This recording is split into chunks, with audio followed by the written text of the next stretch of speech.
মাহফিলাল্লাহ আপনার মাওলুদ শরীফ বানাচ্ছি, হুজুর আপনি মাহফিলে এসে বসে যান। আল্লাহ নবী বলেছিলেন আমার সাহাবারা ও আমার চাচারা দিয়ে আব্বা, আমি রাসূল যা দেখি আপনারা তা দেখতে পান না। আমি নবী অবশ্যই আপনাদের মাহফিলে বসবো, আমি আপনাদের মাহফিলে আসবো। কেন আল্লাহ আমাকে দেখাতে লেগেছে আপনাদের এই মাহফিলে আপনারা শুধু বসে আছেন তা নয়, আপনাদের মাহফিলে আল্লাহ পাকের হাজারো কোটি রহমতের ফেরেশতা নাজিল হয়ে গেছে। আল্লাহ নবী এটা বলে ক্ষান্ত হন না।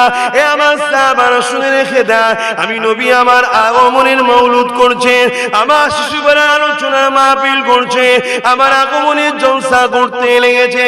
আমি নবী জানিয়ে দিই আমার মওলুদ শরীফ যারা বানাবে, আমার মওলুদকে পেয়ার করবে, আমার মওলুদের সম্মান দেবে, আমার মওলুদের তাজিম করবে, আমার মওলুদে এসে বসবে, আমার মওলুদকে পেয়ার করবে, আমার মওলুদের শরীক হবে, আমি নবী পাক জানিয়ে দিলাম ওয়াজাবাত লাহু শাফাতি।